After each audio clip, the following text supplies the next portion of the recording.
just do it before the meeting tomorrow, because Yeah. what we do with the personality test is that we try to match you with like people who have similar personality traits and stuff. So it really matters for like Uh, teams to work with people with these, personality traits and stuff. No stress. And did you do your video for last week? The yep. I did my video last week. Perfect, perfect. I'll take a review at it. How about you, Marissa? Is there anything that you would like to talk about? Not so much, but I definitely took a reflection on um the cameras, because how we learned about how to be professional last week. So what I did is, yeah, I did the video as well, and then I did a few takes. That was the struggle because it was a constant retake. But then I also noticed my mistakes. I wasn't looking at the camera properly, or it wasn't, the lighting was off. But to one action to improve this week, I do have the virtual background, which is good. But yeah, I now know what my angles are and the lighting and how to be a bit more professional in front of clients. Correct. That's nice. How about you, Perry? You don't have the campus life background. No, unfortunately, I don't, but I'll put one on soon. Yeah, just pretty much what was said before. Learning how to be a bit more professional and speaking with people, because I feel like it's going to be quite important for when we talk to and have meetings with clients. So yeah. That's nice. That's How about you, Annie? I found like when I do the video, I'm quite like uncomfortable with the camera, so I have like I'm recording for a few times and try to pick the best one, but like every time has some like mistakes, so it's difficult to to pick the best one, and then like with a limited time where I can't like do the best, so I can so I have to choose the best one, I think. Yep. So I think this one is quite difficult for me. Yeah. It's okay. I'm sure it must be good. I'll take a review of everything. Now I can't see any more people, but anyone who would like to go next, maybe Karti. Me? Yep. Yeah, Kaylee, go for it. Okay. I finished the video. I had no problems with it because I have experience with being in front of the camera or like behind the camera. I haven't done the personality test that you mentioned because I didn't remember seeing it in the required task. Is there a link that we can access? Yeah, I'm sure we sent it to everyone last week, so just double check if you haven't received it, but I'm pretty sure everyone did. Otherwise I'll send it to you. Well, Yeah, could you please resend it, please? Yep. Thank you so what much. was the link for? Sorry. A minute. The personality test, Andrew. Which one? The Genius You and the Wealth Dynamics one. Yeah, I'll put it in the chat. I think we've got them in. Yep. Perfect. I think we'll jump to retros after Andrew leaves because he has something to attend. But a little bit about this week's objective is that, we've kind of learned how we strengthen our foundation, which is, optimizing our LinkedIn more professionally, showing up on this platform where you get to position yourself in front of people who can hire you. And then in the next week, we kind of taught you all how to present yourself in online meetings and how you should present yourself more professionally when it comes to like having these meetings and everything. And I'm so glad that you have your backgrounds on today. Now what we want to do is focus on expanding your professional network, and this is what we'll kind of do today. And we have Andrew to kind of explain how we do the e-traction funnel, and how we can just expand your network into finding right people for your skills, and send structured outreach messages and track conversations more properly. Starting with e-traction, Andrew, you want to take over? Yes, sorry, multitasking, doing about 10 things at once. The personality tests are in the chat. So when we close the meeting, they'll disappear. So make sure you click on those 2 links and just get them in a browser for now. Nathan, looking very professional there. Look at that. Hey, A+ for you.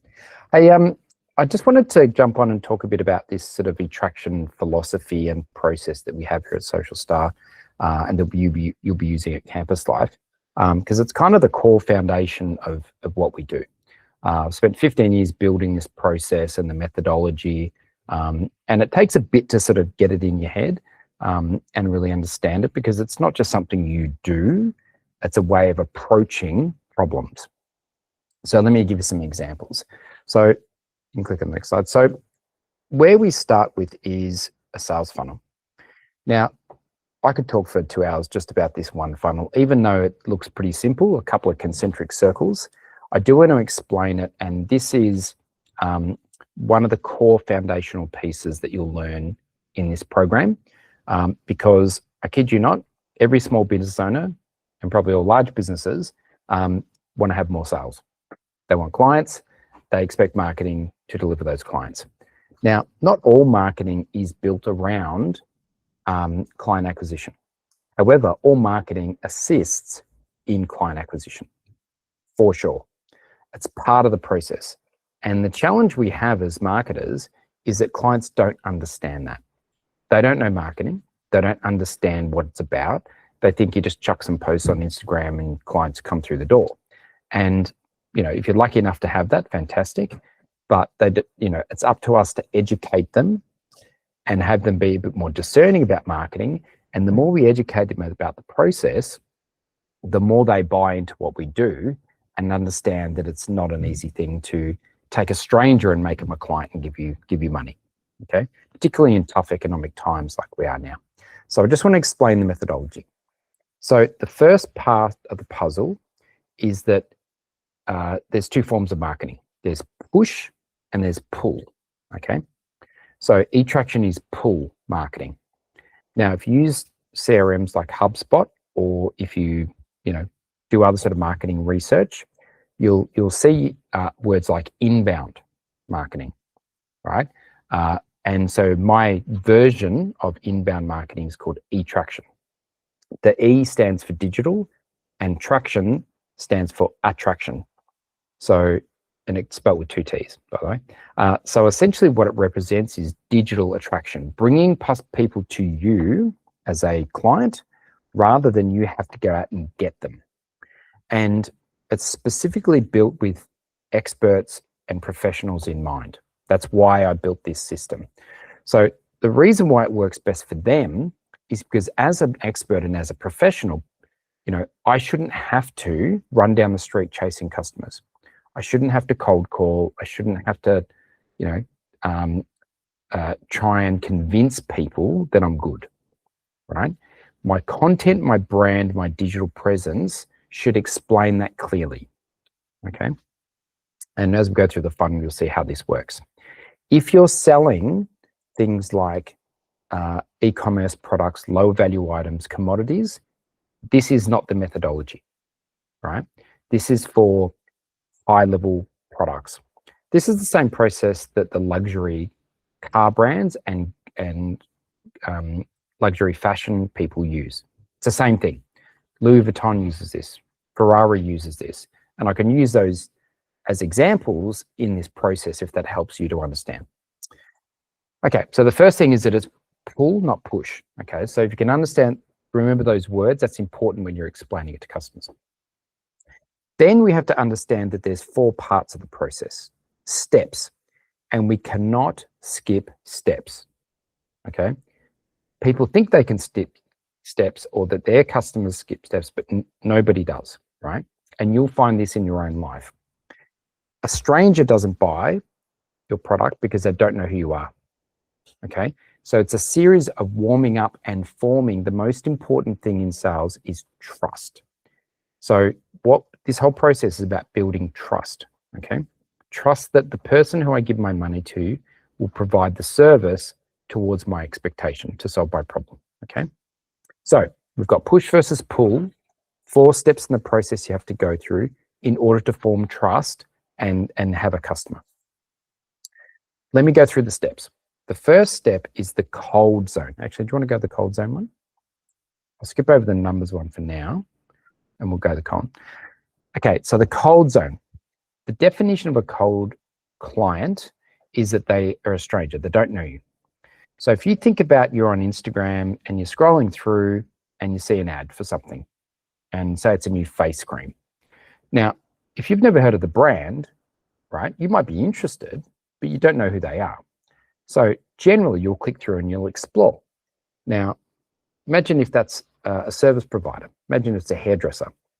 If someone is then, say, selling hairdressing services, not a product, but a service, you'd be like, well, who are they? You know, where do they operate? How much they charge? What do they do? How do I prove they're experts? You know, look at some reviews. You need a whole bunch of things before you would go in and trust them to cut your hair, right? Imagine if you're a heart surgeon. Imagine if you're a financial advisor. You want to trust them before you give them your money or your life, right? There's your experts. So at the cold zone, they're strangers. And the very first step is to not be a stranger, right? So how would they know who you are, and how would they start the process of coming down the funnel? So you have to do cold marketing. So cold marketing is things like LinkedIn outreach, okay? Now we use LinkedIn outreach because people who are people who are in professional services, LinkedIn is a very popular tool. Now you might not use the tool, but that doesn't mean you shouldn't market through it. We don't choose the tools that we like best. We choose the tools that are best for our clients. So you'll be doing LinkedIn outreach for your clients for sure. That's part of our standard thing. Bless you. So what we do is, if I'm on LinkedIn and someone connects with me, I look at who they are and who they know before I connect back, right? But as soon as you do that outreach and I see it, you've already started the process. All of a sudden, they know who I am. Now, then they might choose to connect with me, and that's another level. They're going further down into the warm funnel, but they've gone from cold to warm.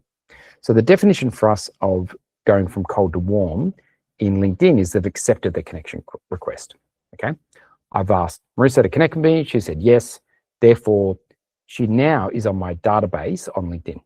Now, you could do that on Instagram, you could do it on TikTok and so forth, but the mechanisms work differently, and you don't see a lot of professionals on Instagram, right? You know, and you might follow them, or you might ask them to follow you, but it's, you know, you can follow them, they might follow you back. It's different, right? So LinkedIn's the best mechanism for that. Another way to do it is paid ads, right? Where we go out and we do advertising, you know, that's another way. And another way we do it is with these things called high impact outreach, which is actually going out to the customer's premise, right? We won't teach you much about that yet. You'll get to learn that later on. LinkedIn outreach is the primary, okay? So let's say you are working on your client's profile and they're an accountant and they want to, you know, reach out to business owners. You would search for business owners that are second level connections and say, would you like to connect? Okay, if they connect, they've gone to the warm zone. Okay, does that make sense so far? Yep. Let's go to the warm zone.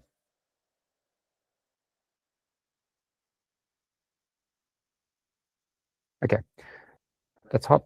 You skipped over warm. Is there a warm zone? No, it's that way. Warm. A minute, 2 that way. You were just there. Next. Hey. Okay. So someone's a LinkedIn connection said, yes, I'll connect with you. Okay. Step 1. Are they ready to buy? No. Do they have a problem that we can solve? I don't know. You know, have they formed trust? No. The warm section is where we share content. Now, if they're on LinkedIn, that's great. They may go and check out our website, right? But they're very light in the relationship. So what we do is we share content. We don't try and sell to them. What we do is we share content to engage them. The difference between e-traction and so pull versus push would be sending them a message immediately. And if you've been on LinkedIn and accepted a connection request and the first message is, hi, how you going? Do you want to buy something? That's push. And it doesn't generally work particularly well. What we want to do is pull. So we connect with them, and then we share content that might engage them and give them some value. So we're putting down a breadcrumb and we want to see them pick it up, and then we put down another breadcrumb and they pick it up, and another one they pick it up, and they gradually come towards us. That's how it works. So in the warm zone, this is where we do content.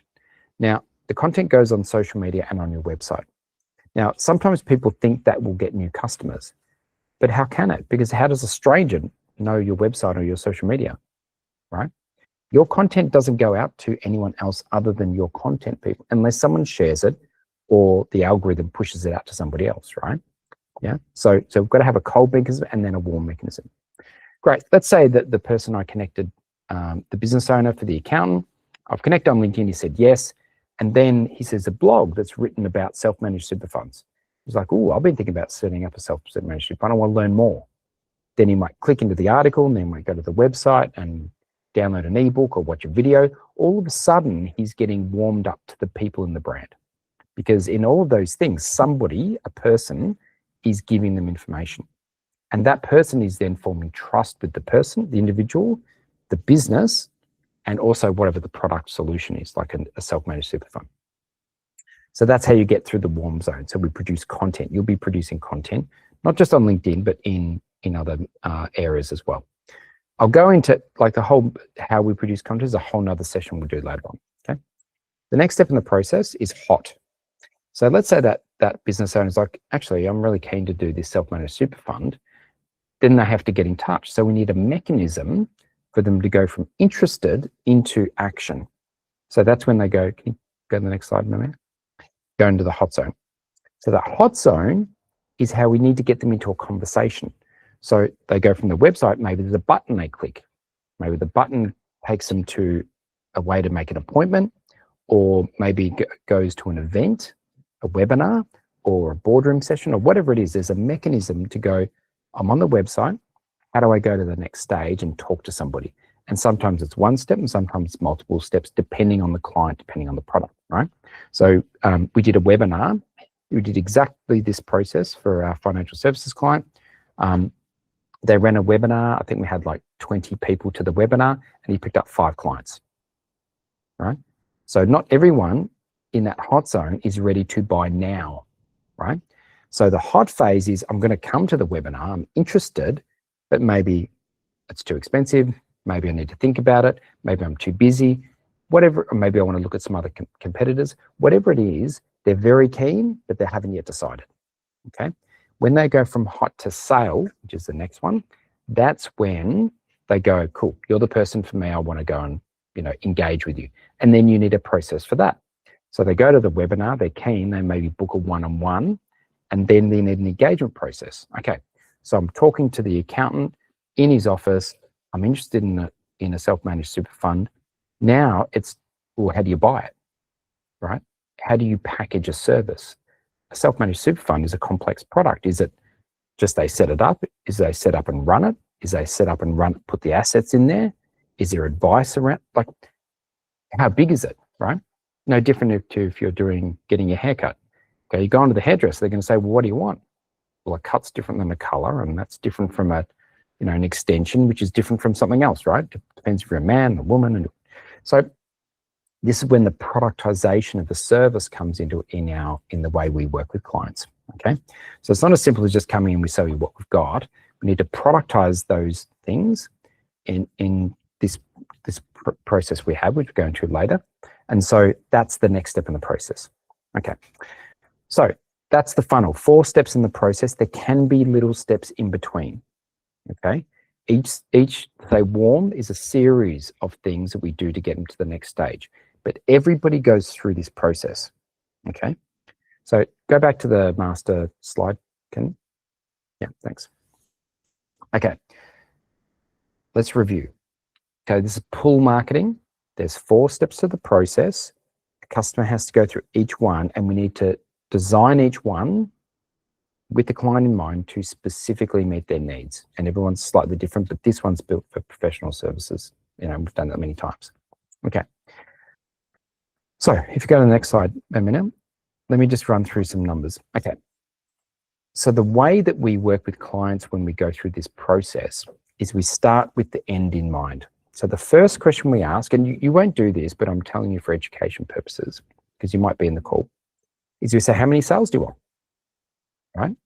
So let's say that this accountant does self-managed super funds and he's like, well, I'm pretty busy. I could take on maybe 4 clients a month, 4 new clients a month.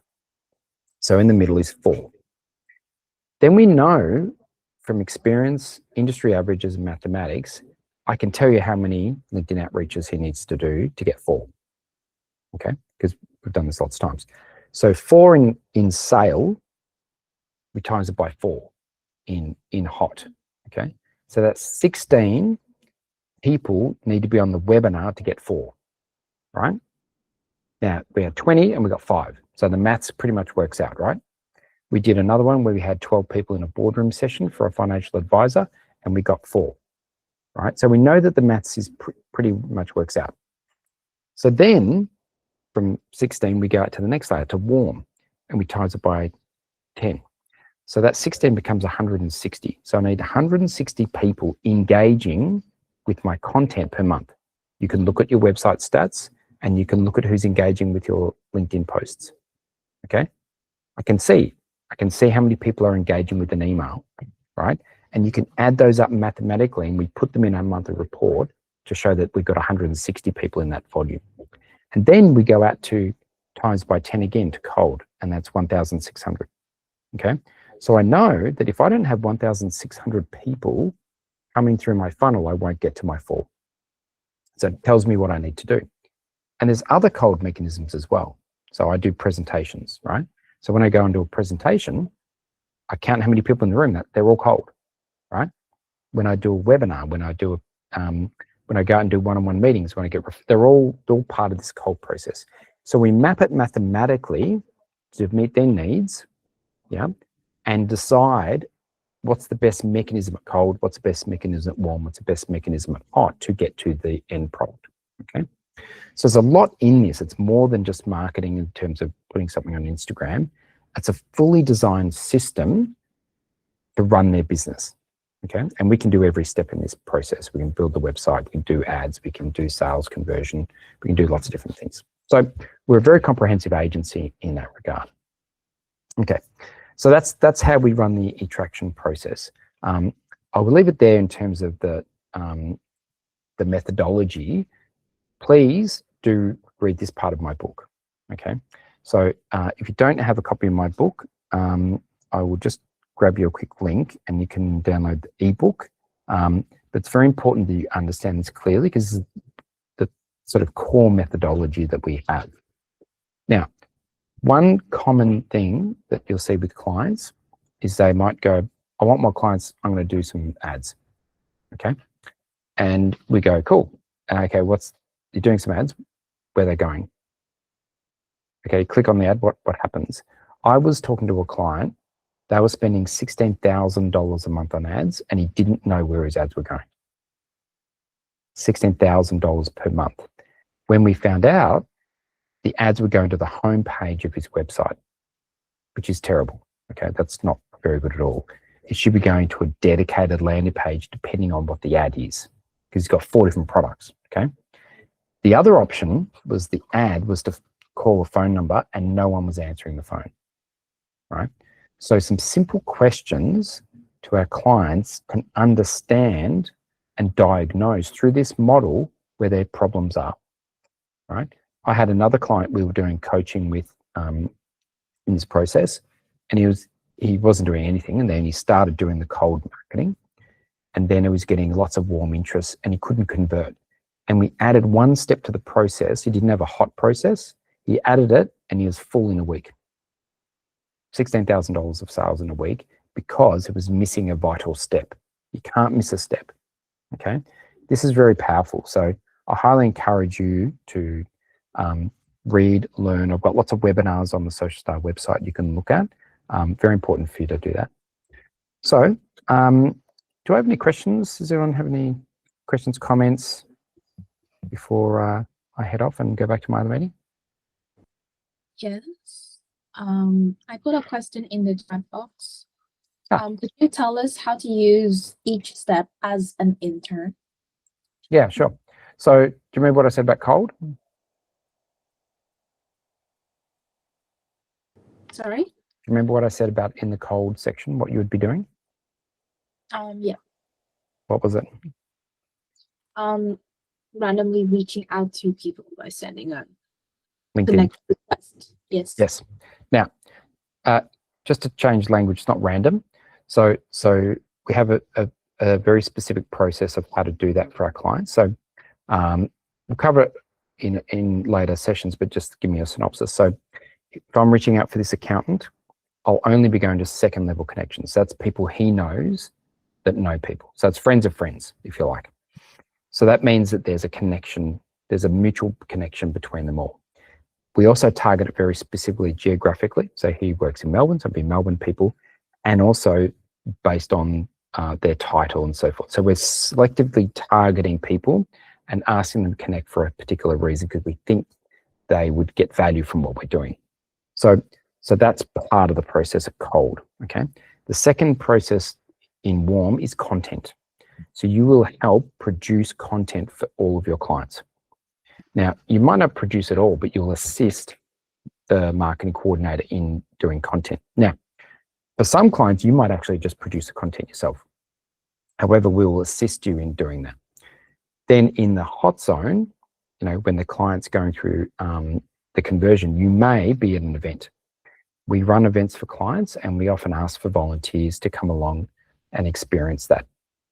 You might be doing photography, you might be just helping out with registrations, but it's very good to go along and see how we run things from the back of house. In the sales conversion, you might see some advisory work we do, but you're probably not going to be actually doing that work. However, you might work on our product called Social Star Hub, which is our CRM database, to do some things in there. So there will be parts to the process you do. You'll mainly be working on cold and warm to start with, and also doing things like, you know, website changes potentially as well under our guidance. So I hope that answers your question. So most of these stages are benefiting the clients and we're there to help them, but it's not for us, right? It is actually. This is what we'll focus on next, is how we can use this whole There you framework. go. So that's He's the gone next. up with it earlier. Yeah, I was like, should I pause or not? But it's good, you know, to have that clarification of how we can use it for ourselves, but also for clients. And I think the best way to do it for clients is when we experiment it with ourselves and see how things work out for us. Sorry. So yeah, sorry, I misinterpreted the question. So you're saying how to use it for you, not the Yeah. client. Sorry, I misinterpreted your question. Can I just speak to that, Amina, a little bit? Yeah, sure. Yeah, Go. sure. Yeah. So thank you for clarifying because I was misunderstanding. So to use it for yourself, same thing. So you would do LinkedIn outreach for yourself to increase your network. Now, if you've got to think about what do you want in the future, do you want a job, right? Where would you like that job? Okay. You would then, so let's say you want to work at L'Oreal. So you would want to reach out to people who work at L'Oreal in order to build your connection base in order to hear about jobs, right? If that's what you want to do. Then when they're in the warms, if they say yes, in the warm zone, they're going to look at your profile, which is your website. So how good quality is your profile, your photo, your banner, you know, but you also then need to create content on an ongoing basis to show that your personality and to show your capability, right? Now, most people just want to apply for a job by, you know, going on Seek and applying. If you do that, there's probably 100 to 200 people applying for every job. At L'Oreal, there's 600 people applying for every job. In fact, the person who I helped get a job there, I think it was 575 people she had to beat to get her job. Yeah. And she won because she'd worked for me for 2 years and learnt this whole process, okay, and did marketing with us. So she had lots of experience. She didn't just have experience, she demonstrated the experience through writing content and having a great profile. Don't tell me you're a great marketer if you can't market to me, right? So your role in Campus Life right now is to make yourself look like a marketing person by having a great profile, website, and doing content and being confident enough to outreach to the right people in a way to attract their attention. So that's a cold and warm. So thank you for that. In the hot zone, How would you get someone who is working at L'Oreal to be interested in talking to you? How would you get a meeting with them, right? That's what you got to think about. It's exactly the same as the accountant. So if I'm, if I've got someone who's on LinkedIn and they've liked my blog post on, how to use TikTok in, selling makeup or something, or in professional services, how do I get that person to talk to me? And so that's another step in the process, okay, that we can talk about. And we're going to go through this in a minute, but I just wanted to allude to that. And the sale would be to get them to recommend you to the person who's hiring for the job. Okay, so it is exactly the same. Just remember that 70 to 80% of all jobs are never advertised. Okay, yeah. So I have a question. Another question. Could you share the LinkedIn of that person who said that got a job and she posted regularly? Could we see her LinkedIn? Yep, sure. I will. Her name's Chloe. I will put it into the chat. Where's my? Just going to go on right now.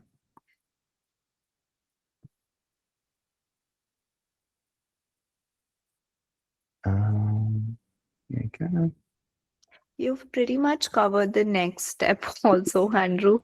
Have I? We'll go through it again. Yeah, yeah. I've got to jump. I've just showed Chloe.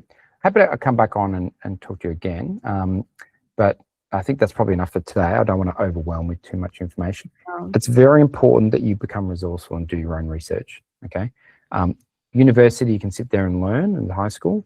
Now you have to self-learn. I'm giving you an overview. You need to go and watch the webinars, read the books, think about it, and apply it to yourself, which is a great question of how do you do this for yourself. So I'm going to jump off. I'll let Mamena take over from here. Check out Chloe. Great question, by the way, as in, how do I connect with her, right? Why not? You should probably get sick of me recommending her, but it's up to her. All right, I will catch you all next week. Thanks, team. Thank you so much, Andrew. See you. Bye. Thanks, mate. See you. Perfect. I hope that was good for you guys and wasn't a lot of information. But based on the whole e-traction methodology, we'll now focus on each of the phases, starting with cold. And just Kaylee asked, how can we use it for ourselves before we use it for clients? So remember that I showed you this whole pitch process. This is exactly what you would need in the future for yourself, where you kind of have to figure out, like I said, what your target audience is, what is your service that you can provide, what are the problems that the person who you're reaching out to can be facing, and how you can provide that solution and why they should choose you. So again, like I said, who you should choose, it depends on the target market that you're looking at. Let me just put my... So it depends on what kind of people you're looking to connect with. It could be, business owners, founders, marketing managers, any, Kaylee wants to connect with Chloe. We have to kind of figure out what the messaging needs to be at each, for each person. I know I've done this a lot. Even when I started finding a job, I used to copy and paste every message to everyone, not looking at what their background is, where they work, what their title is. And I think a lot of people miss out on that fact. And when I get those messages now at this stage, I don't feel like replying to people because I know that they're not doing the research on me. They're not specializing, they're not personalizing a message that's just for me. So you have to understand who the target market is that you're going out to. It could be, a manager, it could be a founder, setup, anything. And we have to personalize each of these outreach messages for, everyone specifically. And the best part is that once you do these outreach messages, like I mentioned in the pitch framework, we have a tease. So it's good to have a tease of your own with, for example, in this, you have an SME business owner where you could go like, I've noticed a lot of local SMEs are posting consistently but not seeing inquiries convert. Is that something you're navigating at the moment? So, these are some kind of prompts that you can use where you're almost like sparking this curiosity, which is kind of fun when I get these messages even today. Like, I'm more inclined to replying to people who, spark curiosity. Someone reached out to me saying that, oh, I saw that you were working with an intern from Campus Life, Xavier. He was in my batch. How was your experience in working with him? And so I was more inclined to reply to that person than someone who's reaching out to me, oh, I see you're working in marketing field and I resonate with your content. It's a very generic message that I get all the time. So I think having these initial teasers with your messages could like spark curiosity, which would compel me to reply more, or anyone. And then just write the tease to them and let them reply. Otherwise, if it's generic, it's likely that they won't. And try to create like an urgency so that they are compelled to just reply you at that moment. And don't, have you seen that's going on, that I saw your name in the Epstein files? Don't do that. Be normal, be professional. um Perfect. So, and the third thing is that how we can identify the problem that they're facing at. It could be when you go on their profile, it could be one of their company reposts which is not getting enough engagement. So it could be like, your campaign is not performing well, and analyze why it's not performing well. And I think when you identify these problems for people, they're more compelled to, reply. Like Andrew gets a lot of, these messages. Those are very like sales driven, but if they, like did it much more better, he would be compelled to reply back to them. So it could be like, I saw that, for example, your latest post did not get enough engagement. I think that's the problem. And it just, gets you motivated to reply to that person. And also, just the next step is like offer solution. The best way is to, once you identify the problem, you then, send them a solution. It's not like, hey, I'm a marketing student looking for opportunities. It's the worst message that you can like send to anyone who might be hiring. And like Andrew said, a lot of jobs don't get advertised, and once you connect to these people, you know like what kind of positions are open and everything. So just try to like offer solutions which are not too salesy. And you could be, for example, content posting from your end. It could be like, hey, just look at my campaign performance that I posted about, and is that something that would interest you, and something like that. So I think that's a great solution that you could offer to people who would be having those sort of problems. And then the next step is why they should, work with you. Why do you think you should be working with them? So it's all about trust building, having conversations, trying to meet them in person, asking for coffee, following up. Sometimes like if they don't reply, if they don't reply back immediately, give them time, and then reach out again. And if it's like too much, then that that is someone who won't reply. So yeah, I think that's pretty much it. And this would help you, with your LinkedIn outreach, which brings, and these are some, like important notes that you should consider. Like I said, do not copy paste templates. Obviously, you can copy your teas and your initial bit, but then personalize it to every person that you're reaching out to. And then, lead with their solution, talk about themselves too early, not with yourself. And then assume the problem that they might be facing in the industry currently. And these are just like some few notes. Now, based on this whole thing, what we want you to do next is that you would get this sheet in the resources folder of Google Drive. I want you to like start, just tracking your data. So it would have the name of the person. It could be the link to the person or the name to the person, date of request, and then connected, replied, and if there are any notes or not. And you can also just write like, message to connections, what you did send them, and then message to non-connections.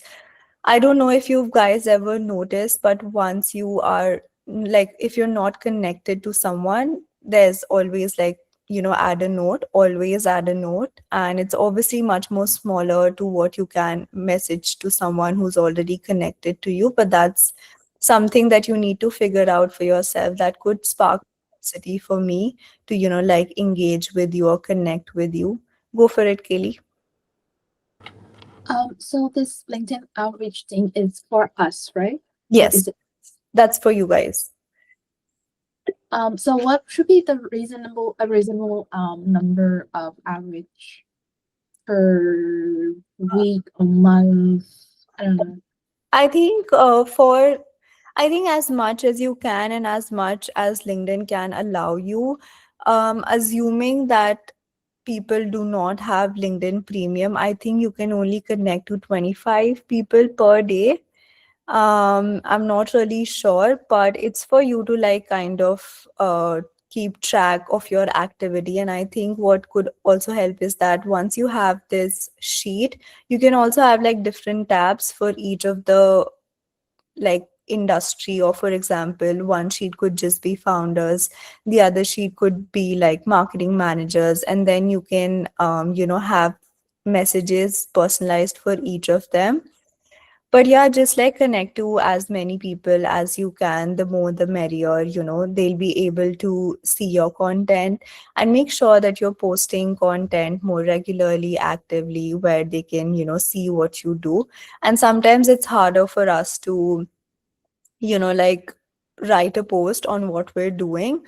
But as time goes on, you learn what kind of content resonates with people and how can I showcase what I've been doing. It could be like a part of your portfolio, something that you finish doing, something, that you did professionally, academically. So I think that's a great way to start. I am pretty sure that it's 25 connections per day for a non-LinkedIn or for a non-premium LinkedIn member. And once you keep track of it, you'll also have like, like who's replied to you, who's interested to work with you. Because again, through this whole process of campus life, we want to place you with like, people who may be hiring. Do you think that answers your question?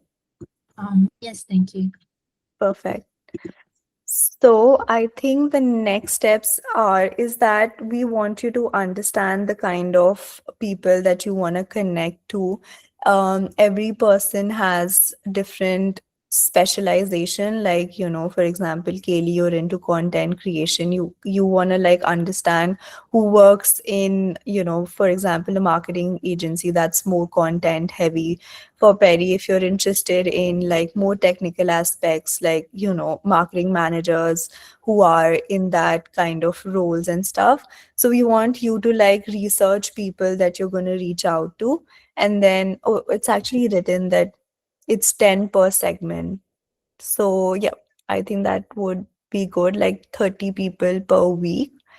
And then just track everything, like, when you send them a request, if they've connected, if they've replied to you, and then just, make it into your own folder and just update it weekly.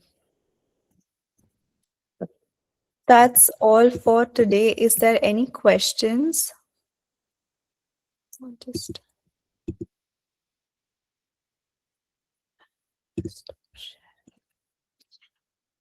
any questions for today? You guys look traumatized. Let me just